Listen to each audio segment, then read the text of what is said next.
Ryan Germer for the state of Texas. From the Brandon Lopez for Mr. Hall. And are you Brandon, I'm sorry, are you Jeremiah Hall? All right, the court is in receipt of a violation report. Defense, did you have a chance to review the pretrial violation report? Your Honor, I did review the report and I just had a chance to speak with my client about it and I'll answer questions. All right, State, have you had a chance to review the report? I have, Judge. All right, so Mr. Hall, we have this violation report. And it appears from what I'm seeing that you've violated your GPS. All right, and it shows, I didn't know that it could do this, but it shows that you were driving at 75 miles per hour. Then at 72 miles per hour, and these are on roads, not on the freeway. And the last I checked, I don't think in San Antonio, there's a 75 mile per hour speed limit. There's a 70 as you get further down the highway, but not on the roads of San Antonio. And then there's the 68 miles per hour, and that's on Blue Wing Road. So I would like to know why this is occurring. So we need to address first, why did he violate the inclusion zone? And second, why is he driving over the speed limit excessively? And I'll explain you can ask him questions, Your Honor. I talked to my client briefly at 5:07 a.m. or the time that's indicated that he leaves his house. He got a call from his twin brother who was broken down on 410 South. If you look at the map, 410 South right before you reach 37 South. He leaves his residence and you can follow the path of the map.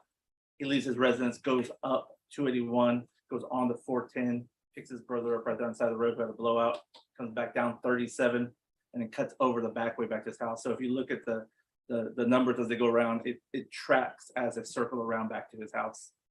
As far as the speeds, I would imagine 281 and 410 have those speeds. I don't know exactly. I read through the addresses. I didn't get the indication that those were tied directly to the spot where they took that speed. It looked like that was a speed that was taking en route to there. I guess I would have to ask the GPS officer how to interpret that, but I think it would be indicative of the proper speed if it's 281, 410, 37. 74 miles per hour. I think 281 south of 410 is 75 mile per hour zone. This is Chavano Road. And see, I see that, Your Honor, but I see numbers going around. And I was having a hard time connecting what that meant to where that speed was taken. But I did talk to my client. He understands that even though it was an emergency in his mind and his brother's mind, that he cannot be leaving in GPS. I asked him why he had such a flippant response for the GPS officer that called, and that's it. And he said, I was panicking. I left to go pick him up. I knew I shouldn't, but he was panicked. And I said, well, that's the reason we're here. I mean, you got to explain yourself. You don't have the option to tell somebody it's my business. You know, don't pay attention. He understands the seriousness of why we're here today. But the explanation does seem to track, Your Honor. Like I said, it's his twin brother who had just recently been, I think a week or two ago, lost a couple of fingers in an accident and I was having a rough go of it. I think if those factors combined hadn't been present, he might have told him to find another way. But he did what he thought was right at the time, which obviously was wrong. You know, retroactively looking at it. All right, is there anything you wish to say? Just 1 second. Raise your right hand. Do you solemnly swear or affirm the testimony you give will be the truth and nothing but the truth, so help you God? All right, you can lower your hand. You need to keep your voice up so that I can hear and so that the court reporter can hear. State your name for the record. Jeremiah Josiah Hall. All right, what would you like to say? No, I was wrong, but I felt like it was right because he had nobody else. I mean, I couldn't even down. All right, you're trailing off and lowering your voice. I didn't hear the end. Staying him down. All right, defense, do you have any questions? Yes, if you were faced with a similar issue, what would you do? If he called you again and was broken down the side of the road, would you go get him? Yes or no? Yes. You would go get him? I didn't hear you. Do you understand that when you're on GPS house arrest, you have to stay home? There's no, aside from the house being on fire, you cannot leave the house. See, I thought some GPS would be like, you can go, but like you have a curfew. But did you understand you don't have a curfew on yours? No. Okay. Well, do you understand now that Yes, you don't have a yes, curfew? Yes, All right, and if you have to go somewhere, you have to check with your GPS office and they have to give you explicit permission. Yes, sir. And so you can tell the court today that there will be no further offenses? Yes, sir. State? If you did have a valid reason because you felt your brother was in danger or something had happened to him, why didn't you just tell the pretrial officer that? I panicked, sir. I was panicking. I really didn't know what to say. I just, But if you panicked, why did you tell them it was none of their business? sir, I really don't. I can't hear you. I honestly don't. I was panicking. Honestly don't. You understand that it's only their business to know where you are and to make sure that you're abiding by the rules that this judge gives you while you're on pretrial. I do not know that, sir. No, I don't. I I do repeat not. it. I do not know that. No, I do. All right, so just one second. You're gonna have to speak up because I know that when you're talking to your friends, you're not mumbling. Yes, ma'am. You understand? Yes, ma'am. So you're gonna have to keep your voice up so that I can hear you, so that the court reporter can hear you, so that your attorney can hear you, and so that the state can hear you. You understand? Yes, ma'am. All right, so don't trail off when you're speaking and lower your voice. Keep it up here so that we can understand what you're saying. Do you understand? Yes, ma'am. All right, state. The judge has indicated her concern with the speeds that are recorded on that. Why were you driving so fast? I was just trying to help my brother. I had nothing else on my mind. What was the information you had that you were going, what were you going to go see your brother about? Like what had happened? Yeah, going out and almost crashed on the guy. So I went to go pick him up. But do you understand that you driving those type of speeds puts other people in danger? Yes, sir. I'll pass it on, Mr. Any other questions? No other questions. I just wanted to add that his mother is present, not to come and make excuses for him, but she was aware of the incident with her brother, with his brother. That was not aware that he left the house to pick him up. I don't know how that works, Your Honor, but that's the information that's given. How old are you? I'm 18. You're 18. Yes, ma'am. All right, have you ever been in a court before? All right, so here's the thing. There are rules that you must follow.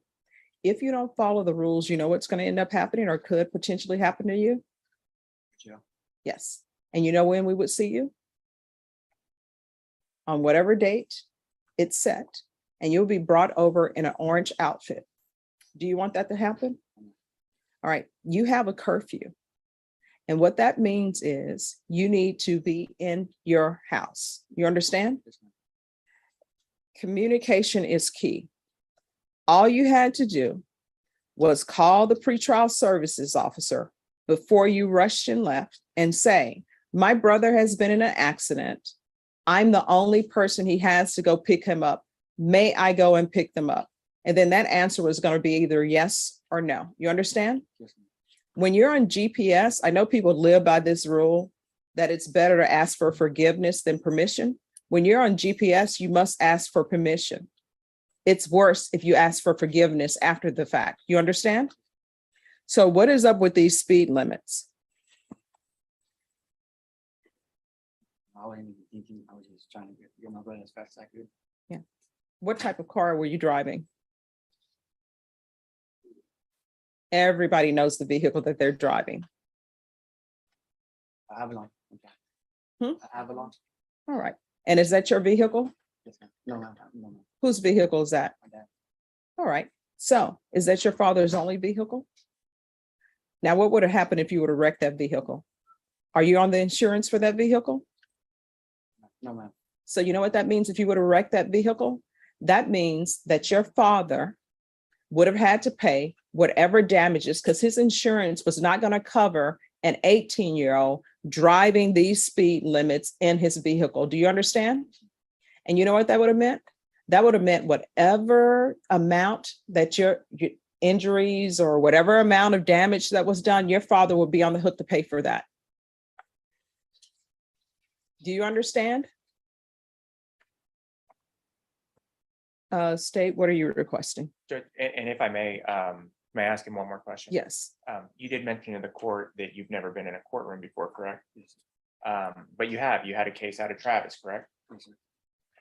You had a robbery case, It got dismissed. but you were on bond for that case when this case occurred, correct? Yes, sir. Judge, I think it's just a situation where I don't believe that he understands the seriousness of the court's instructions to him that it's not something where he's just able to decide whether it's appropriate for him to disobey the rules of the court, depending on what he thinks is important. And then afterwards tell the people who are supposed to maintain control of his whereabouts that it's not their business. We think that that's concerning, just from a matter of someone who we have to trust that he has to follow the rules that you've given him. And for those reasons, I think that it's something that maybe we should consider putting him on. Is he already on full GPS, I assume? Not on full, no, he's not. Then I guess at least the state would maybe ask for full GPS until he can establish some track record that he's going to go and stay where he's supposed to go and not show the, I guess, the judgment that he showed on this particular situation. And here's my concern. I know that your father didn't give you permission to use his vehicle.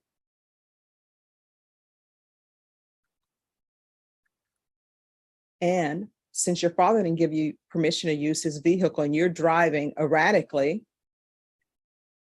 well, that's wrong of him. But I don't think he did. I think you're just telling me that because you think I want to hear it. But here's the problem. You're on bond for an unauthorized use of a vehicle. And now you are out here riding in outrageous speeds in your father's vehicle that you are not covered for on the insurance. That's concerning. So what should I do with you? Do you think it would be fair for me to issue a judge's warrant and we can just hear your case while you're at the jail? Because I know you don't want it, but you've violated the court's rules. And this is serious. I'm sure your attorney would tell you that there could have been an accident. So what do you think I should do with you? Because you made a contract and your contract was you're going to be on GPS and you are not to go to any locations unless it was approved by GPS. And you violated that contract. And when you violate contracts, that means that maybe you can't be trusted. You understand? So what do you think I should do? No, you knew the rules. All right, let's stop pretending. You knew the rules. The rules were you're on GPS. And you know how I know you knew the rules? Because this report that I have, it says, please be advised that the defendant chose not to explain the reason he left his home zone. The defendant stated he has privacy and that it was an emergency involving his brother. No further details were provided. That sentence tells me you know what the rules were.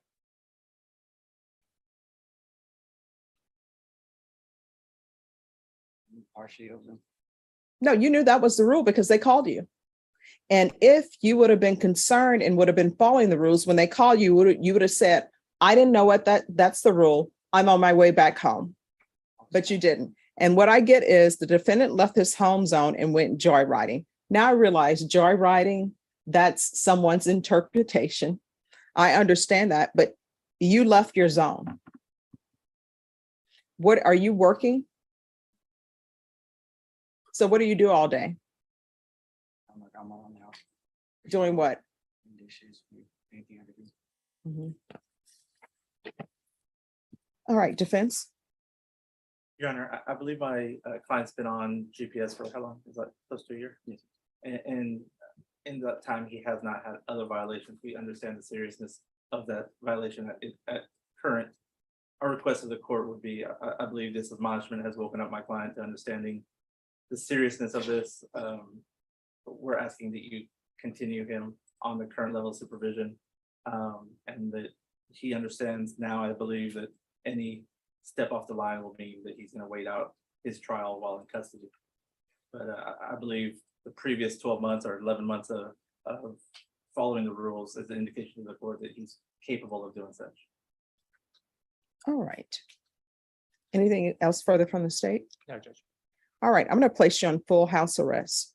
And just so you understand what that means you're not to leave your house.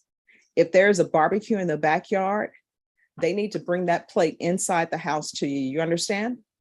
You're not to be If somebody tells you, hey, we're barbecuing, come out and watch the grill while we go do A, B, and C, you can't do that. You're in the house full time. You understand?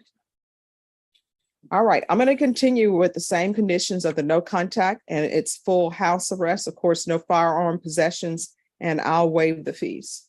Thank you, Your Honor. All right, and we're off the record, Brenda. So where are we with this case? Is this case headed to jury trial? I'll talk to Ryan and we'll We can figure- talk. I don't think we talked about that part of the judge, but we can confirm. All right, if you guys can confer and just remain in the courtroom. And where's your mom? Hi, Mom, can you come up, please?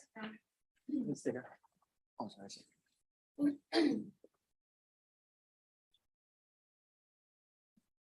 Thank you for coming down. Yes, ma'am.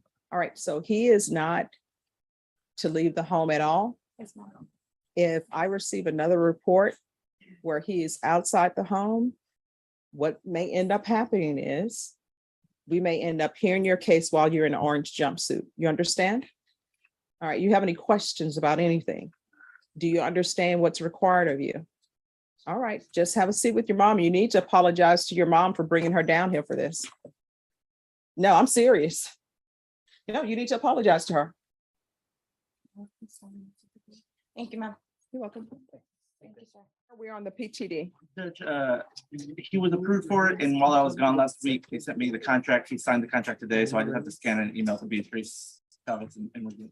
All right, your client wasn't here at 9 o'clock. Why is that? I'm not sure. Have a right. All right, who did you call?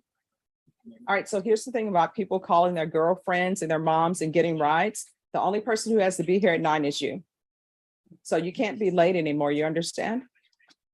All right, Ms. Ferguson, I need a reset date for PTD. And they're telling me the contract has been signed. All right, we'll be back on November 17th a.m. Ms. Ferguson will give you a reset form. Make sure you're on time. And Your Honor, my understanding is as long as the contract's in, that the state might drop off, or is the state going to remain? That date will remain unless it's dismissed. Okay, thank you, Judge. You're welcome.